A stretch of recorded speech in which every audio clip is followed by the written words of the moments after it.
Olá, eu sou o pastor Márcio Augusto da Igreja Presbiteriana de São Caetano do Sul e nós estamos começando hoje um programa que vai se chamar Josué 24:15, principalmente pelo final do versículo 24, aliás, capítulo 24, verso 15, o qual diz para todos nós: eu e a minha casa serviremos ao Senhor. O nosso propósito é toda segunda-feira ter esse espaço, entrar na sua casa, se você assim permitir, para nós conversarmos um pouco com relação à família, os propósitos de Deus para com a família. E nós vamos iniciar hoje lendo o texto de Atos, capítulo 17. Eu queria compartilhar alguns versos desse texto e nós vamos assim proceder. Nos diz assim a palavra do Senhor em Atos 17, versículo 16, nós vamos ler de 16 a 29, ok? Enquanto Paulo os esperava em Atenas, o seu espírito se revoltava em face da idolatria dominante da cidade. Por isso, dissertava na sinagoga entre os judeus, entre os gentios piedosos, também na praça, todos os dias, entre os que se encontravam ali. E alguns dos filósofos epicureus e estoicos contendiam com ele, havendo quem perguntasse: que quer dizer esse tagarela? E outros: parece pregador de estranhos deuses, pois pregava a Jesus e a ressurreição. Olha só, vamos parar um pouquinho aqui. A pregação de Paulo, a ênfase da pregação de Paulo era pregar sobre Jesus e a ressurreição de Cristo. Eu queria que você guardasse isso no seu coração. A ressurreição e o que isso pode ter a ver com a sua família. E o texto continua dizendo assim, no verso 19: então, tomando-o consigo, levaram ao Areópago, dizendo: poderemos saber que nova doutrina é essa que ensinas? Posto que nos trazes aos ouvidos coisas estranhas, queremos saber o que vem a ser isso. Pois todos os de Atenas e os estrangeiros residentes de outra coisa não cuidavam senão dizer e ouvir as últimas novidades. Então Paulo, levantando-se no meio do Areópago, disse: senhores atenienses, em tudo vos vejo acentuadamente religiosos, porque passando e observando os objetos de vosso culto, encontrei também um altar, no qual está escrito: ao Deus desconhecido. Pois esse que adorais sem conhecer é precisamente aquele que eu vos anuncio. O Deus que fez o mundo e tudo o que nele existe, sendo ele Senhor do céu e da terra, não habita em santuários feitos por mãos humanas. Vou parar aqui de novo. Presta atenção no que diz o texto. O Deus que fez o mundo e tudo o que nele existe. Se você tem família, essa família pertence ao Senhor, foi criada por Deus. Os seus filhos foram dados a você por Deus. Tudo isso é dádiva do Senhor. Se você tem pai, tem mãe, tem tios, irmãos, sobrinhos, enfim, se você pertence a um vínculo de amizade, de família, tudo isso foi dado pelo nosso Deus. O Deus que fez o mundo, o Deus que nele existe e tudo que nele existe, sendo ele Senhor do céu e da terra. Será que Deus tem sido Senhor da sua família, Senhor do seu casamento, Senhor dos seus filhos, Senhor dos seus relacionamentos familiares? Não é? O texto diz assim que ele é Senhor do céu e da terra, não habita em santuários feitos por mãos humanas, nem é servido por mãos humanas, como se de alguma coisa precisasse, pois ele mesmo é quem a todos dá vida, respiração e tudo mais. Deus nos dá vida, Deus nos dá respiração, Deus dá tanta coisa para a gente, inclusive a família, um dos bens maiores que Deus nos deu. Logo após a criação, Deus vai criar então a família é projeto do Senhor e é Deus quem pode sustentar a nossa casa. Aí o verso de número 26 diz assim: de um só fez toda a raça humana para habitar sobre ele toda a face da terra, havendo fixado os tempos previamente estabelecidos e os limites da sua habitação. Olha que interessante. Deus foi aquele que criou todas as coisas, e Deus não só criou, como fixou os tempos previamente estabelecidos. Todos os nossos dias estão estabelecidos por Deus, contados, determinados pelo Senhor, conforme Paulo diz aqui, conforme Davi diz lá no Salmo de número 139. E aí o texto vai dizer mais para nós, né? O texto fala também não só que Deus fixou os tempos previamente estabelecidos, mas os limites da sua habitação. Não é à toa que você mora nessa casa onde você está agora, não é à toa que você tem a família que você possui, não é? Porque Deus é quem te deu essa habitação, Deus é aquele que é soberano sobre todas as coisas. E eu queria então compartilhar alguns princípios de Paul Tripp nesse livro, O que Você Esperava. Paul Tripp foi muito feliz ao falar sobre relacionamento familiar. O livro ele tem um foco no casamento, mas ele é aplicável a qualquer relacionamento da família, qualquer relação familiar. E logo no primeiro capítulo eu queria falar sobre 3 pontos que ele mesmo pontua aqui para todos nós com relação à nossa família. O primeiro ponto que Paul Tripp coloca, e ele se baseia esses pontos no texto que a gente leu, no texto de Atos 17. Ele se baseia dizendo assim: você está vivendo o seu relacionamento familiar no mundo caído. Preste atenção nisso. Nossos relacionamentos familiares, quer conjugal, quer relação pai com filho, irmãos, sobrinhos, né? Todo o nosso relacionamento familiar, ele se dá num mundo caído, num mundo influenciado pelo pecado, num mundo dominado de alguma forma pelo pecado. E ele coloca assim: vivemos nossos relacionamentos familiares num mundo que não funciona do modo como Deus pretendia que funcionasse. Não é que Deus foi pego de surpresa e teve que resolver o problema do homem assim de uma forma inesperada. Não é essa a ideia. A ideia é que quando Deus criou todas as coisas e criou a família, tudo era bom, não havia pecado ainda. Os propósitos familiares registrados lá em Gênesis 1, lá em Gênesis 2, demonstram um mundo perfeito. Você precisa entender que você vive no mundo caído, nós vivemos no mundo caído, no mundo dominado pelo pecado, e os nossos relacionamentos, eles estão assim, influenciados por todo esse pecado. O texto de Paul Tripp é muito interessante, que ele diz assim: olha, de uma maneira ou de outra, o seu casamento, dia após dia, sofre os efeitos de um mundo danificado. Nós sofremos por um mundo danificado. Não é por acaso que nós estamos vivendo um casamento num mundo danificado, não é?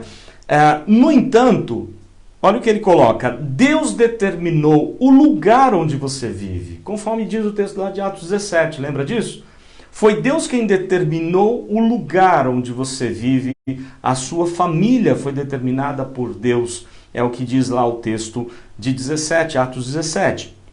Então, o que é curioso, né? Deus sabe onde você vive, Deus não está surpreso pelas situações difíceis que você pode enfrentar na sua família, apesar de ter que lidar com coisas que não fazem nenhum sentido para você.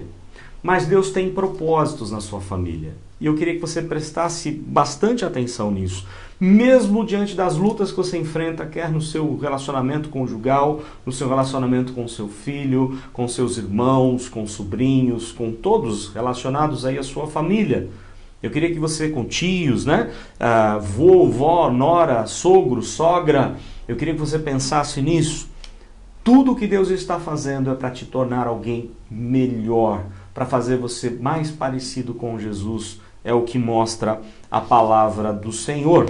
Então, essa é a ideia. Não há nada de errado em você querer, de repente, buscar a felicidade na sua família. Pelo contrário, tudo que a gente faz é em busca da felicidade. Mas Deus não tem essa intenção, em primeiro lugar, em te fazer feliz.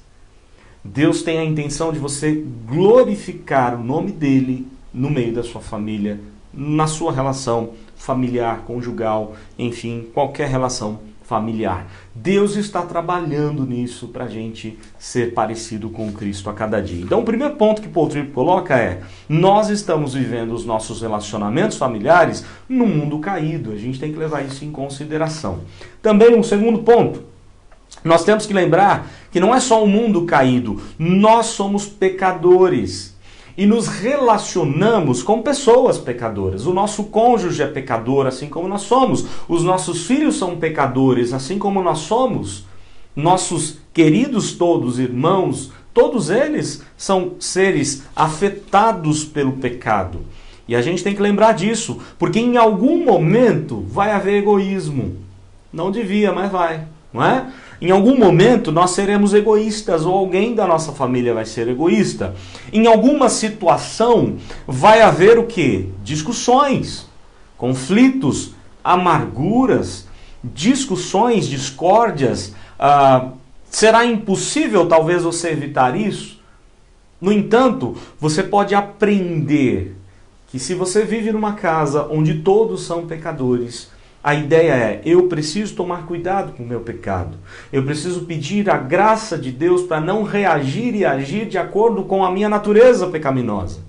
Eu preciso reagir de acordo com a vontade de Deus. E aí Paul Tripp, nesse ponto, ele diz assim, a Bíblia, ela não é um livro de cosmética religiosa. Olha que interessante. A Bíblia não é um livro para você pegar aquilo que te interessa, que é legal, que você se agrada. A Bíblia é um livro que fala de verdades. E a verdade de Deus tem que chocar o seu coração. A verdade de Deus tem que confrontar a sua vida. Será que você tem sido um bom esposo, uma boa esposa, um bom filho, um bom pai, um bom tio, um bom sobrinho, um bom avô, enfim? Como que tem sido a nossa relação? Porque a Bíblia confronta as nossas atitudes. Agimos de acordo com a vontade de Deus ou agimos de acordo com a nossa própria vontade afetada pelo pecado?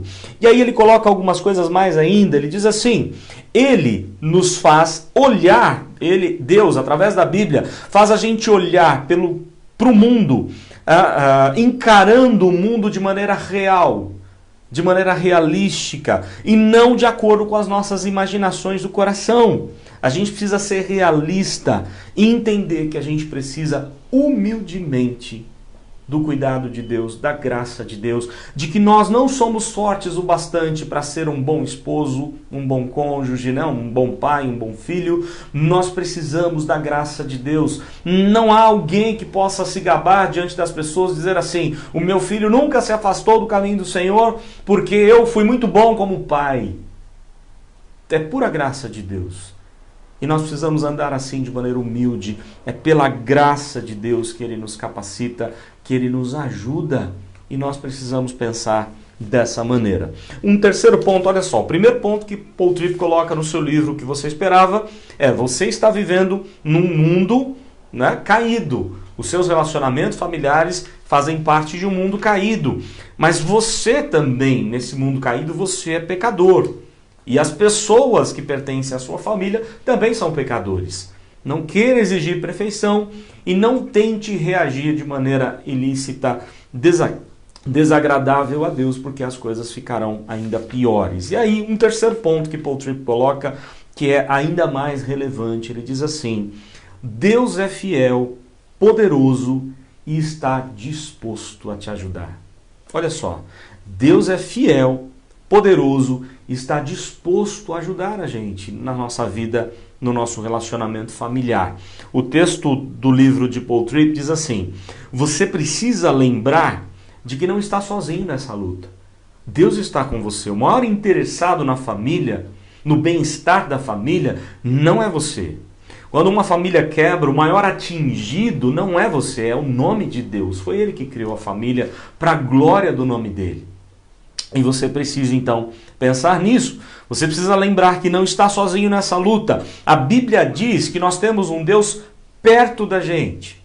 É um Deus de longe também, o Deus transcendente, o Senhor dos exércitos, que domina todo o universo. Mas ao mesmo tempo é o Deus de perto, o Senhor dos exércitos está conosco. O Deus de Jacó é o nosso refúgio. Lembra lá do Salmo 46? Então a Bíblia diz que nós temos um Deus tão próximo, tão perto, que você pode pegar a Deus, ou em Deus, né? Próximo de tocar em Deus. Claro, não uma linguagem figurada, conforme Paulo diz aqui em Atos. Deus está próximo, não é? Tão perto da gente que a gente pode perceber a presença de Deus, a ação, o mover de Deus na nossa vida, como ele estava pregando lá no Areópago em Atenas. O mesmo Deus que colocou você nessa casa onde você está, no seu endereço, Ele vive com você aí. Ele vive com você no seu casamento. Ele vive com você na relação com seus filhos. E Ele está comprometido a dar tudo o que você precisa, não tudo que você quer. mas tudo que você precisa. E aí Paul Tripp, ele, baseado na ressurreição, pensando no poder da ressurreição, na glória, na manifestação soberana de Deus, na ressurreição do seu próprio Filho, ele termina colocando aqui pra gente coisas sensacionais, preciosas demais, que ele diz assim: a ressurreição faz a gente lembrar que Deus é fiel, que Deus cumpre as suas promessas. O mesmo Deus que cumpriu a sua promessa, que enviou o seu Filho para morrer por todos nós, é o mesmo Deus que pode resolver o problema da nossa família. É o mesmo Deus que pode tratar do coração dos cônjuges, que pode tratar do coração dos filhos, quem sabe de um filho rebelde. É o mesmo Deus fiel, que cumpriu as suas promessas e que enviou Jesus no tempo, na história, para nos abençoar, para nos dar vida. E é isso que o texto mostra para todos nós. Mas o texto fala mais, né? Deus não é só fiel, Deus é poderoso. Paul Tripp diz assim, que Deus não é só fiel, mas Deus é poderoso. Ele tem autoridade, ele tem força. Eu queria que você pensasse um pouquinho nessa figura. Pense no homem mais forte desse mundo. Ele pode ser forte, mas ele vai morrer um dia. Ele não consegue vencer a morte. Pense nos governos tão poderosos que temos, e nós temos visto isso. Países poderosíssimos, cheios de riqueza, de poder, e estão sofrendo sem saber o que fazer com um simples vírus, coronavírus. Mas Deus não tem esse problema. Ele é todo poderoso. O poder da ressurreição deve empolgar o nosso coração, a encher o nosso coração de esperança, porque o mesmo poder, quando ele atuou no nosso coração dando fé em Cristo, é o mesmo poder da criação, é o mesmo poder da ressurreição. O nosso Deus é fiel, o nosso Deus é o Todo-Poderoso. Mas o texto vai dizer mais, o texto daqui do livro de Paul Tripp, ele diz assim, que Deus está também disposto a te ajudar. E isso é algo muito precioso para todos nós. Deus está disposto a ajudar a gente. Por que Ele faria para nos ajudar? Por que Deus faria tanto para nos ajudar? Por que Ele se importaria em voltar toda a sua atenção para nós, tão pecadores, tão imperfeitos como somos, para nos socorrer diante dos problemas da nossa vida? Por que Ele sacrificaria o seu próprio Filho? Infelizmente estão dizendo por aí que nós somos o ponto fraco de Deus. Tudo isso é uma tremenda de uma bobagem. Deus não tem ponto fraco algum. Deus é o Todo-Poderoso. Ele é o Senhor do universo, o Senhor de todas as coisas, dono do céu e da terra, debaixo da terra. Não há um inferno sequer que pode agir sem o poder e a autoridade de Deus. Não existe um império fora do poder de Deus. Deus é Senhor de todas as coisas.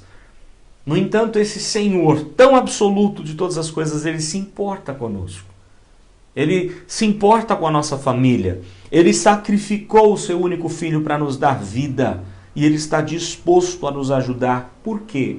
E aí Paul Tripp termina dizendo assim, porque Ele é um Deus cheio de amor, cheio de misericórdia, repleto de graça maravilhosa. Deus tem graça para a sua família. Deus tem bênção para te dar. Porque Ele é meigo, Ele é paciente, Ele é gentil.